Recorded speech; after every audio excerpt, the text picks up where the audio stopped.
오늘은 2022년 3월 30일입니다. 이스라엘 종교력으로 12번째 달 27일, 오늘 13번째 파라샤, The Names라는 제목으로 출애굽기 1장 1절에서 6장 1절의 말씀을 함께 나누기를 원합니다.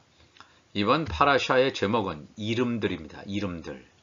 이 제목은 출애굽기 1장 1절에 야곱과 함께 각각 자기 가족을 데리고 애굽에 이른 이스라엘 아들들의 이름은 이러하니, 그리고 이것들은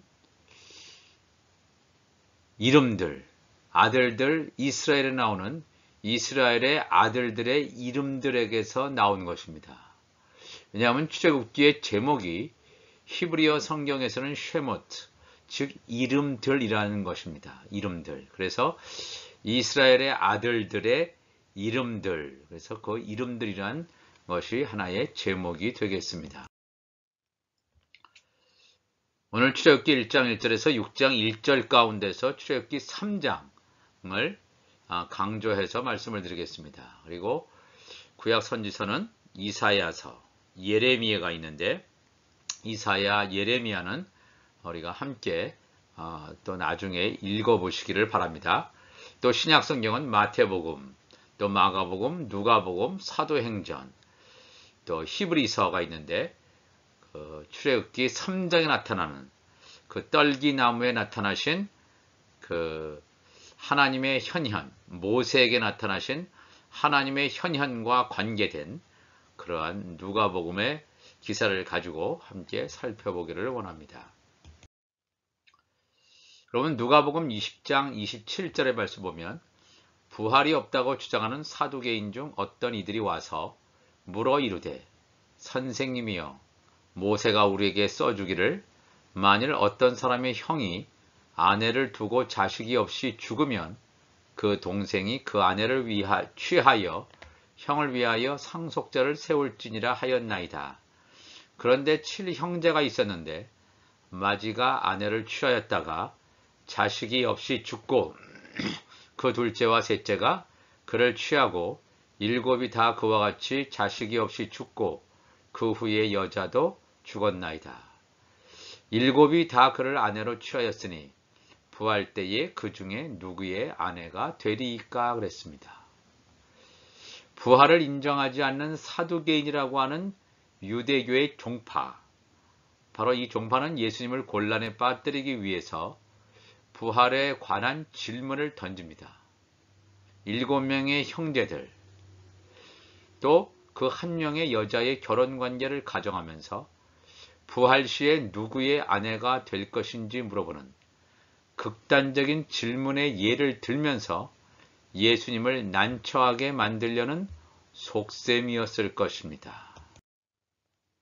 계속해서 누가복음 20장 34절에 예수께서 이르시되, 이 세상의 자녀들은 장가도 가고 시도 가되 저 세상과 및 죽은 자 가운데서 부활함을 얻기에 합당히 여김을 받은 자들은 장가가고 시집가는 일이 없으며 그들은 다시 죽을 수도 없나니 이는 천사와 동등이요 부활의 자녀로서 하나님의 자녀임이라. 죽은 자가 살아난다는 것은 모세도 가시나무 떨기에 관한 글에서 주를 아브라함의 하나님이요 이삭의 하나님이요 야곱의 하나님이시라 칭하였나니 하나님은 죽은 자의 하나님이 아니요 살아있는 자의 하나님이시라. 하나님에게는 모든 사람이 살았느니라 하시니, 지혜자이신 예수님의 답변은 사두개인들의 어리석은 질문에 대한 답변 대신에 놀라운 부활 세계의 지평을 열어 보여주시고 있습니다. 사람들이 살고 있는 현세, 즉 물질 세계와 사후의 세계, 즉 영적 세계가 완전히 다름을 말하고 있습니다. 영적 세계는 사람이 생각하는 결혼이라는 것이 존재하지 않음을 분명히 밝히시고 있습니다. 예수님과 예수님의 지체들이 공중 혼인 예식을 하는 결혼 예식은 사람들이 생각하는 결혼이 아니라 성령 안에서 교회의 머리이신 예수 그리스도와 또 교회의 몸인 예수님의 지체의 연합을 의미하는 하나됨을 가리키는 것입니다. 죽음 이후의 세계에 대한 수많은 논쟁이 있어 왔지만 그런 논쟁과 상관없이 모든 사람에게는 죽음으로 끝나는 것이 아니라는 확실한 성경의 증거를 보여주고 있습니다. 생명의 부활로 나오든지 심판의 부활로 나오든지 모든 사람들은 영원히 산다라고 하는 공통점을 가지고 있습니다. 영원히 살긴 사는데 어디에서 영원히 사느냐, 그것이 다를 뿐입니다.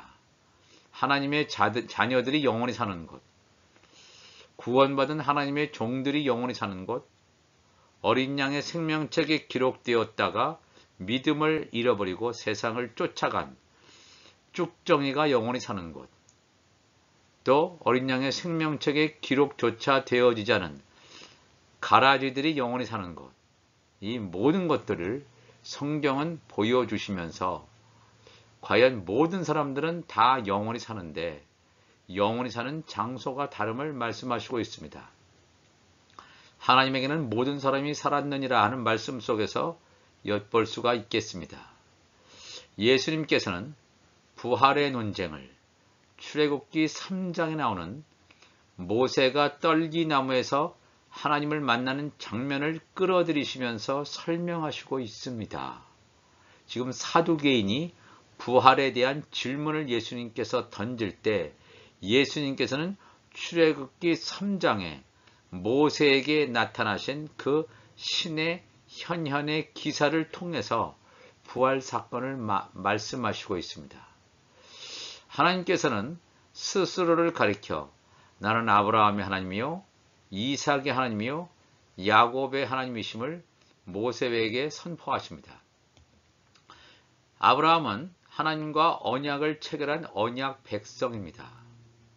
너로 말미암아 열방이 복을 받을 것이라는 말씀 속에는 아브라함의 4대 손이 마지막 때에 새 예루살렘에 입성할 것이라는 놀라운 계시의 말씀을 담고 있습니다.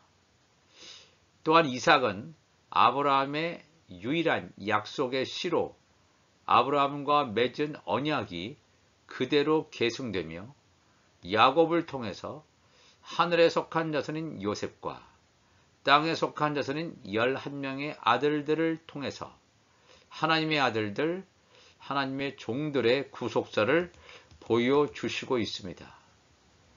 이들은 죽어있는 자로 존재가 썩어서 사라진 자들이 아니라 하나님께서 정하신 때에 하나님의 자녀들이 구원받게 될 나팔절, 하나님의 종들이 구원받게 될 속죄절에 맞추어서 살아있는 자로 나올 것임을, 즉 아들의 부활과 종의 부활을 의미하는 부활 생명의 실체를 보여주시고 있습니다. 그러므로 하나님은 죽은 자의 하나님이 아니요 살아있는 자의 하나님이시다 라고 말씀하시고 있습니다. 사도행전 7장 17절에 보면 하나님이 아브라함에게 약속하신 때가 가까우매 이스라엘 백성이 애굽에서 번성하여 많아졌더니 요셉을 알지 못하는 새 임금이 애굽 왕위에 오르매 그가 우리 족속에게 교활한 방법을 써서 조상들을 괴롭게 하여 그 어린 아이들을 내버려 살지 못하게 하려 할세. 그때 모세가 났는데 하나님 보시기에 아름다운지라. 그의 아버지의 집에서 3달 동안 길리더니 버려진 후에 바로의 딸이 그를 데려다가 자기 아들로 기르매 모세가 애굽 사람의 모든 지혜를 배워 그의 말과 하는 일들이 능하더라. 나이가 40이 되매 그 형제 이스라엘 자손을 돌볼 생각이 나더니 아브라함의 4대 후의 자손들이 애굽을 떠날 것이라는 출애굽의 약속을 떠올리게 합니다. 이 약속은 물질 세계인 가나안 땅으로 돌아올 것이라는 보이는 약속과 동시에 새 예루살렘 성으로 대표되는 영적 세계인 하나님 나라의 왕궁으로 영원히 돌아올 것이라는 보이지 않는 약속임을 동시에 내포하고 있습니다. 이스라엘 백성들이 세상 왕이라는 애굽의 바로 왕의 지배를 받고 있는 물질 세계의 실체인 애굽을 떠나서 하나님 나라를 향해서 갈 때 모세라는 민족의 지도자가 하나님에 의해서 세워진 것처럼 열방에 흩어져 있는 7교회 가운데서 구원받기로 작정된 자들이 바로 왕이 상징하는 적그리스도가 등장하는 때에 애굽을 탈출하는 것처럼 음욕교회를 탈출하여 광야 생활을 하게 될 때 그들을 환란의 피난처로 인도하는 마지막 때의 2명의 선지자들 모세와 엘리야와 같은 부류의 그런 선지자들의 역할을 하게 될 모세의 출생을 언급하고 있다는 사실을 눈여겨보아야 합니다. 하나님의 작정된 시간표에 의해서 모세가 태어나고 바로 왕의 딸에게서 애굽의 왕자로 잠시 동안 신분이 변경되지만 이런 과정은 당대의 최고 학문을 보유하고 있는 애굽의 지혜와 학문을 습득하여 모세 오경을 기록하기 위한 즉 계시의 말씀을 사람들의 수준으로 기록하기 위해서 하나님의 예비하심이었음을 간과해서는 안 될 것입니다. 하나님께서는 하나님의 때가 되기 전에 사람들이 성급하게 구원의 역사를 성취하려고 하는 조급함이 있는 것을 아시고 사람들의 모든 도모를 계획을 실패하게 하신다는 것을 깨달아야 합니다. 계속해서 사도행전 7장 24절에 한 사람이 원통한 일 당함을 보고 보호하여 압제받은 자를 위하여 원수를 갚아 애굽 사람을 쳐 죽이니라. 그런 그의 형제들이 하나님께서 자기의 손을 통하여 구원해 주시는 것을 깨달으리라고 생각하였으나 그들이 깨닫지 못하였더라. 이튿날 이스라엘 사람끼리 싸울 때에 모세가 와서 화해시키려 하여 이르되 너희는 형제인데 어찌 서로 해치느냐 하니 그 동물을 해치는 사람이 모세를 밀어뜨려 이르되 누가 너를 관리와 재판장으로 우리 위에 세웠느냐 내가 어제는 애굽 사람을 죽인 것 같이 또 나를 죽이려느냐 하니 모세가 이 말 때문에 도주하여 미디안 땅에서 나그네 되어 거기서 아들 둘을 낳으니라. 즉 영적으로 미숙했던 모세는 애굽의 학문을 섭렵한 것만으로 하나님 나라의 일을 해보려고 시도하지만 한 사람의 히브리 사람조차 설득할 수 있는 능력이 없음을 철저하게 깨닫게 되고 자아의 부서짐을 경험하게 됩니다. 결국 모세는 사람의 계획을 포기하게 되고 모든 기득권, 애굽의 왕자라는 신분, 또 물질, 이것을 내려놓을 수밖에 없는 처지에 몰리게 됩니다. 하나님께서는 이렇게 몰아가십니다. 40년간의 사람의 계획, 자신의 능력을 과신했던 삶을 떠나서 미지의 세계, 아무도 알아주지 않는 땅으로 모세는 이동하게 됩니다. 왕자의 생활에서 미디안 광야에서 장인의 양떼를 치는 철저하게 잊혀진 세월, 무명의 목자로 40년을 보내게 됩니다. 사도행전 7장 30절에는 40년이 참에 천사가 시내산 광야 가시나무 떨기 불꽃 가운데서 그에게 보이거늘 모세가 그 광경을 보고 놀랍게 여겨 알아보려고 가까이 가니 주의 소리가 있어 나는 내 조상의 하나님 즉 아브라함과 이삭과 야곱의 하나님이라 하신대 모세가 무서워 감히 바라보지 못하더라. 주께서 이르시되 내 발에 신을 벗으라. 내가 서 있는 곳은 거룩한 땅이니라. 내 백성이 애굽에서 괴로움을 받음을 내가 확실히 보고 그 탄식하는 소리를 듣고 그들을 구원하려고 내려왔노니 이제 내가 너를 애굽으로 보내리라 하시니라. 그들의 말이 누가 너를 관리와 재판장으로 세웠느냐 하며 거절하던 그 모세를 하나님은 가시나무 떨기 가운데서 보이던 천사의 손으로 관리와 속량하는 자로서 보내셨으니 이 사람이 백성을 인도하여 나오게 하고 애굽과 홍해와 광야에서 40년간 기사와 표적을 행하였느니라. 또 다른 40년의 세월이 한없이 흘러가던 어느 날, 여느 날과 동일하게 양떼들을 치고 있는 때에 노예 생활로 고통을 겪는 이스라엘 백성들의 절규가 절정에 달한 순간, 이 모든 시간이 맞물려서 하나님의 시간이 되었을 때 모세는 천사가 나타나는 광경을 목격하게 되고 하나님의 음성을 듣게 되는 놀라운 신비스러운 일들을 경험하게 됩니다. 출애굽기 3장, 사도행전 7장 30절 이하에 보면 모세가 만난 대상은 하나님의 천사, 또 하나님의 음성이 들렸다고 했습니다. 이 모세는 하나님의 종으로서 천사의 중보가 있었던 그런 사람임을 우리가 기억해야 됩니다. 우리가 이 말씀을 통해서 하나님은 가시나무 떨기 가운데서 보이던 천사의 손으로 관리와 속량하는 자로서 모세를 보내셨다. 우리가 이 말씀, 하나님께서 이 모세에게 주셨던 이 율법도 천사의 손으로, 천사의 중보에 대한 언급이 갈라디아서에서도 나옵니다.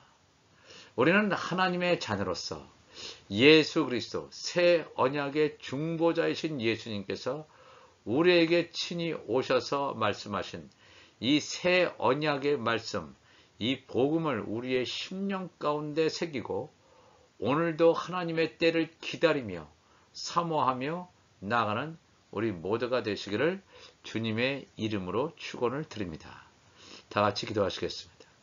하나님 아버지 감사합니다. 출애굽기 이스라엘의 아들들의 이름들, 쉐못, 이 이름들, 그 이름들이 퍼져서 오늘날까지 왔습니다. 하나님의 자녀들의 이름들, 하나님의 종들의 이름들, 천국 시민의 이름들, 이 온 하나님께서 구원받을 백성들의 이름들을 하나님께서 이미 하나님 나라에서 이미 명단을 가지고 계시는 줄 믿습니다. 오늘도 살아갈 때 하나님의 시간표가 되었을 때, 하나님의 때가 찼을 때 하나님의 놀라운 계획이 성취되는 것처럼 그때를 우리가 기다리며 사모하며 오늘도 하나님만을 향해서 나의 계획은 철저히 망가지고 철저히 실패되어지고 하나님의 계획만, 하나님의 나라와 그의 의만, 하나님의 뜻만 이루어지기를 간절히 바라면서 나아가는 우리 모두가 되게 하여 주옵소서. 감사하며 예수님의 이름으로 기도하옵나이다. 아멘.